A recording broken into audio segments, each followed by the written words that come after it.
Hello everyone, welcome to my channel. तो बिना किसी देरी के शुरू करते इस ड्रामा का हिंदी एक्सप्लेनेशन का एपिसोड 14।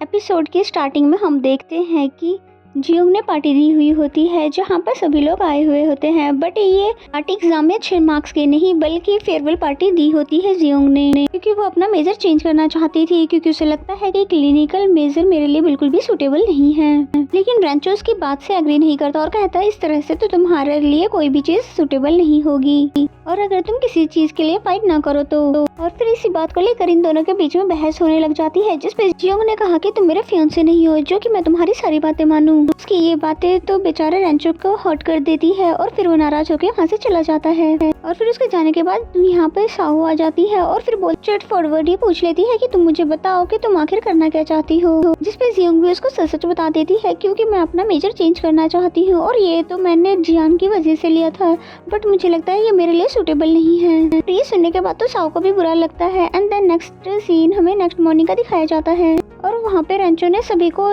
पनिशमेंट दे रखी थी और बेचारों को तो समझ ही नहीं आ रहा था कि आखिर हमने किया क्या है। पर असल बात तो ये थी कि रेंचो इन पे अपना गुस्सा उतार रहा था। नेक्स्ट सीन में हमें जियोंग को दिखाते हैं जो कि एक एम्प्टी रूम में पहुंचती है जहाँ पर साहू ने उसे बुलाया था, लेकिन साहू वहाँ पर अभी तक नहीं आई थी। तभी एलईडी पे फर्स्ट डे वाली वीडियो प्ले होती है जिसमें जियोंग ये सब्जेक्ट चूज करके बहुत ही ज्यादा खुश थी। और पीछे से साहू आते हुए बोलती है कि तुमने मेजर भले ही जियान की वजह से चुना हो, पर तुम्हें ये बोलने के लिए तो किसी ने फोर्स नहीं किया था ना, फिर इतनी आसानी से गिव अप कैसे कर सकती हो। मैं जानती हूँ ये सब तुम रेंचो की वजह से कर रही हो क्योंकि तुम अपनी फीलिंग नहीं समझ पा रही हो, तुम खुद को थोड़ा टाइम दो। और फिर वो सोचती है कि हाँ, ये भले ही मैंने जियान की वजह से लिया हो पर ये डिसीजन तो मेरा खुद का ही था, और फिर वो अपना डिसीजन वापस ले लेती है। नेक्स्ट सीन में हमें सू और रेंचो को दिखाया जाता है जहाँ पर वो जियोंग के लिए कुछ गिफ्ट लेने जा रहा था, पर जिस तरह से सू चपर चपर बोले जा रहा था तो रेंचो बोलता है इससे बढ़िया होता कि मैं यहाँ पे जिबाई को लेकर आता।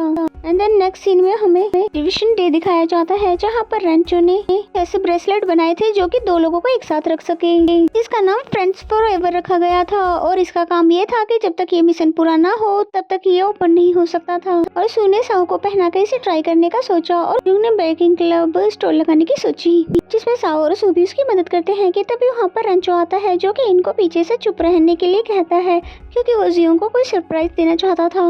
और फिर जियोंग जैसे पीछे मुड़ती है तो वहाँ पर सू और साहू नहीं होते बल्कि वहाँ पर रेंचो होता है, जिसे देखकर तो उसे एंजाइटी होने लग जाती है। जियोंग अभी भी अपनी फीलिंग को लेकर कंफर्म नहीं थी कि रेंचो उसके लिए ब्रेसलेट लेकर आया था और ये सोचते हुए कि अगर उससे मैं सॉरी बोलूंगा फिर भी नहीं मानी तो मैं उसे उसके साथ टाई कर लूंगा। रेंचो भी ये सोच ही रहा था कि तभी जियोंग उसको मैंगो केक दे देती है और फिर सॉरी भी बोल देती है कि उस रात मैंने तुम्हारे साथ बहुत ही गलत बिहेव किया जबकि तुम ठीक ही कह रहे थे। वो यकीन ही नहीं आ रहा था कि उसने उसे सॉरी कहा है। फिर कहता है कि सॉरी तो मुझे भी कहना चाहिए क्योंकि मुझे उस रात तुम पे चिल्लाना नहीं चाहिए था बल्कि प्यार से समझाना चाहिए था।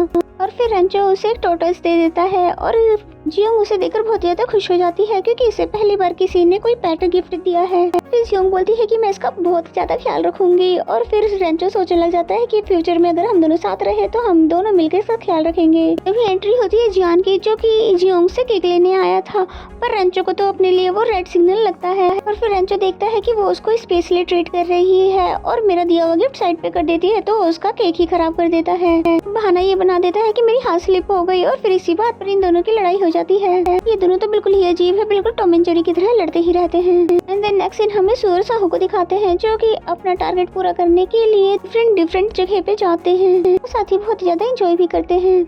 और फिर रेंचो उन दोनों को अपने स्टॉल से देख रहा होता है और कहता है कि ये इतना ज़्यादा स्पेशल है जो कि तुम उसको ऐसे ट्रीट कर रही हो। और फिर जियान जैसे उसके टर्टल को उठाता है तो मुझसे और भी ज़्यादा गुस्सा आ जाता है और कहता है तुम्हारी हिम्मत भी कैसे हुई मेरे बेटे को उठाने की। तो फिर रेंचो ब्रेसलेट उठाता है जियोंग को जाके अपने साथ टाई करने के लिए, लेकिन यहाँ पर वोंग पहुँच जाता है और उसने खुद को उसके साथ टाई कर लिया। एंड देन नेक्स्ट सीन में हमें जिबाई को दिखाया जाता है जिसे हर जगह पे जीने दिखाई दे रही थी, लेकिन वो इससे इतना ज्यादा गुस्सा था कि वो उससे बात ही नहीं करना चाहता था। और फिर हमें रेंचो और वोंग को दिखाया जाता है जिनका मिशन था कि जियोंग का हाथ बटाना, और जब तक वो इस मिशन को कंप्लीट नहीं करेंगे वो दोनों अलग नहीं हो पाएंगे। उसे जियान का केक पड़ा हुआ नजर आया जिसे जियोंग ने रिपेयर कर दिया था, पर रेंचो तो उसकी मेमोरी से उसको डिलीट ही करना चाहता है। उसने दोबारा केक को पीसेस में काट दिया और वोंग को किसी को भी बताने से मना कर दिया। और फिर थोड़ी देर बाद जियोंग चिल्लाती है कि तुमने ऐसा क्यों किया और इस पे तुम्हें किसी का नाम लिखा हुआ नहीं दिखा जो तुमने किसी और को दे दिया। जिस पे रेंचो ये कहकर चला जाता है कि ये मेरी गलती है, मैं उसके लिए दूसरा ला दूंगा। और फिर रेंचो अपने टेंट में आके जियोंग के बारे में सोच ही रहा था कि तभी वहाँ पर पीछे पीछे जियोंग भी आ जाती है जो कि उससे बोलती है कि मैंने सॉरी, तुमने कुछ ज्यादा ही गुस्सा कर दिया। फिर जियोंग बोलती है कि पता नहीं क्यों हम दोनों लड़ते ही रहते हैं। जिस पे रेंचो बोलता है कि मैं तुमसे प्रॉमिस करता हूँ कि हमारी लड़ाई से हमारे फ्रेंडशिप पर कोई भी असर नहीं होगा। और फिर जियोंग ने बताया कि जियान ने अपनी गर्लफ्रेंड के लिए वो केक बनवाया था जो कि उसको उसके बर्थडे पे देना चाहता था। तो ये सुनकर रेंचो को तो ये यकीन ही नहीं हो रहा था कि वो हमारे बीच से निकल गया। फिर तुरंत ही टेंट के बाहर आ जाता है अपनी खुशी मनाने के लिए, क्योंकि अब फाइनली उसको जियोंग को अपनी लाइफ में लाना आसान हो गया। नेक्स्ट सीन में हमें सू और साहू को भूत बंगला में दिखाया जाता है और फिर यहाँ से सही सलामत निकलने पर ही इनकी हथकड़ियाँ खुल पाएगी। सू को तो वहाँ पर बहुत ही ज्यादा डर लग रहा था, जिस पे साहू बोलती है कि जब मैं तुम्हारे साथ हूँ तो तुम्हें डरने की कोई भी बात नहीं है। तभी उन दोनों को सामने भूत खड़े नजर आते हैं और फिर उनको देख के तो इतना ज्यादा डर जाते हैं कि वो दोनों एक दूसरे को हक कर लेते हैं। और फिर दोबारा देखते हैं तो वहाँ पर कोई भी भूत नहीं था और फिर इन दोनों को तो खुद भी ही हंसी आने लग जाती है। एंड देन नेक्स्ट सीन में हमें जिनियो को रोते हुए दिखाया जाता है क्योंकि जिवाई ने उससे ब्रेकअप कर लिया था और बोलता है कि मैं तुमसे बहुत ही ज्यादा प्यार करता हूँ और शायद ही मैं आप किसी और से प्यार कर पाऊंगा, पर मैं नहीं चाहता कि मेरी वजह से तुम्हारे करियर पे इफेक्ट पड़े, इसीलिए मैं अभी तुमसे ब्रेकअप कर रहा हूँ। जिनियो के लिए बहुत ही ज्यादा हैरानी की बात थी ही, बट बेचारा जिवाई भी बहुत ज्यादा हर्ट था। और सू और साओ को डराने वाला कोई और नहीं बल्कि रेंचो और जियोंग ही थे। और कहती है साओ तो बहुत ज्यादा ब्रेव बनती है, देखो कैसे डर गई। फिर वहाँ बारिश स्टार्ट हो जाती है जिसपे रेंचो अपनी शर्ट उतार कर उसको सेफली पहुंचाने की कोशिश करता है और ये सीन तो बिल्कुल रेस्क्यू 2 वाली मूवी की तरह लग रहा था, यानी बहुत ही ज्यादा रोमांटिक। और फिर जियोंग ने उसे टिश्यू पकड़ाए अपने हेयर साफ करने लिए, नहीं तो उससे कोल्ड हो जाएगा। फिर रेंचो बोलता है तुमने तो कहा था तुम मुझसे प्यार नहीं करती, फिर तुम मेरे बारे में इतने ज्यादा कंसर्न क्यों हो। फिर जियोंग ने कहा कि मैं नहीं चाहती कोई भी हमारे रिलेशनशिप को गलत समझे। जिस पे रेंचो कहता है तुम तो अपने क्लिनिकल डिपार्टमेंट को भी सही नहीं समझती और एंड टाइम तुमने उसको ही चूज किया। एंड देन नेक्स्ट सीन में हमें साओ को पैकिंग करते हुए दिखाते हैं और जबकि यहाँ पर जियोंग कंफ्यूजन में बैठी हुई थी कि वो हॉलीडे पे घर जाए या ना जाए। फाइनली वो घर जाने का डिसाइड करती है न्यू ईयर वेकेशन पे। एंड देन फिर वो रेंचो से मिलने आती है जहाँ पर रेंचो टोटोइस को देखते हुए बोलता है कि खाना कम और एक्सरसाइज ज्यादा करना, ज्यादा सोना भी मत और मुझे मिस करती रहना, और हाँ मुझसे आर्ग्यू करना छोड़ दो। जियोंग तो जान ही चुकी थी वो सभी बातें वो इसी को कह रहा है, फिर भी वो कहती है कि छोटा सा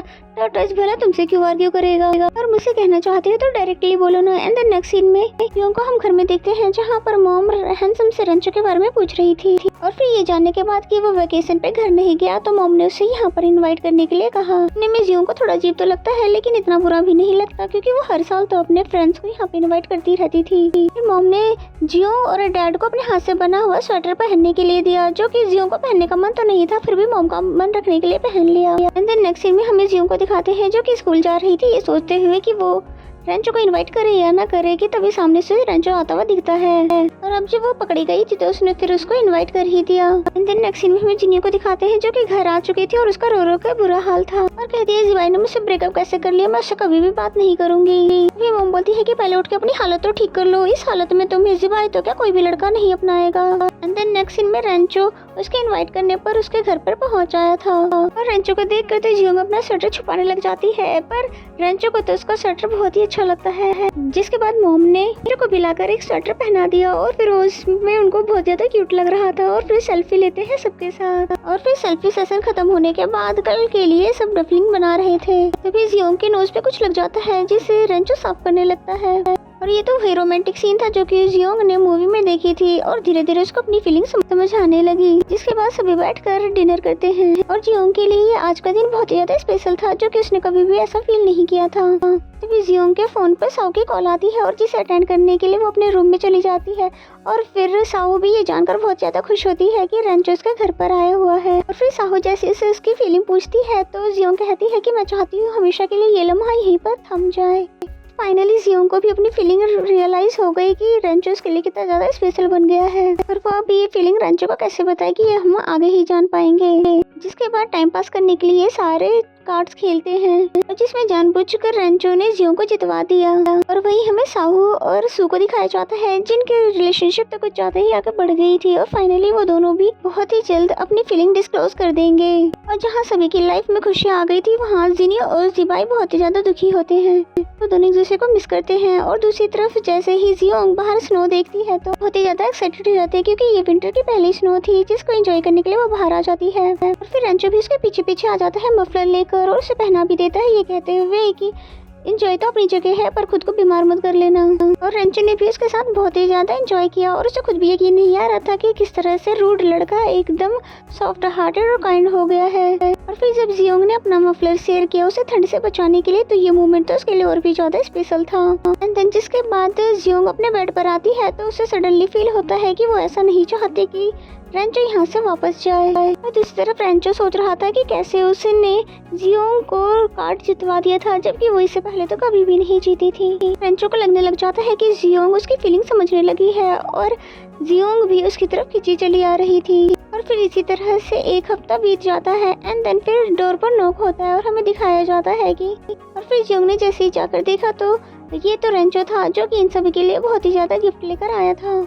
मॉम और डैड के लिए तो बहुत ही अच्छे गिफ्ट लाए थे। और फिर जैसे ही जियोंग ने अपना गिफ्ट ओपन किया तो ये तो एक वेब सीरीज की बुक थी रेंचो ने अपने हाथों से बनाया था जिसमें सारे क्वेश्चंस जो कि पिछले साल आए थे सब लिखे हुए थे। और ये देखकर तो जियोंग का मूड ही ऑफ हो जाता है। एंड देन नेक्स्ट सीन पे टेबल पे रखा होता है स्टेथोस्कोप और रेंचो पूछता है कि तुम इसे यूज कैसे करती हो। फिर जियोंग जैसे ही उसे चेक करती है तभी रेंचो उसके हाथों पर अपना हाथ रख देता है। और फिर जियोंग चेक करती है कि उसकी हार्ट बीट तो बहुत ही ज्यादा फास्ट हो गई थी। अब तो जियोंग भी सोच में पड़ गई कि पता नहीं मैं कब तक रेंचो से अपनी फीलिंग्स छुपा पाऊंगी। जिसके बाद रेंचो जैसे ही बाहर जाता है तो उसको सी ऑफ करने के लिए जियोंग भी उसके पीछे आती है। उसके लिए अपनी फीलिंग को कंट्रोल करना उसके लिए बहुत ज्यादा मुश्किल हो रहा था। और फिर तभी रेंचो को रोकते हुए अपने झिझकती सी आवाज में पूछती है क्या तुम मेरे बॉयफ्रेंड बन सकते हो। और यकीन तो रेंचो को भी नहीं आता है कि वो कब से जो बातें सुनना चाह रहा था वो उसको फाइनली सुनने को मिल गया है। और फिर इसी सीन के साथ ये एपिसोड यहीं पे खत्म हो जाता है। तो मिलते हैं नेक्स्ट एपिसोड में, तब तक के लिए bye bye and take care.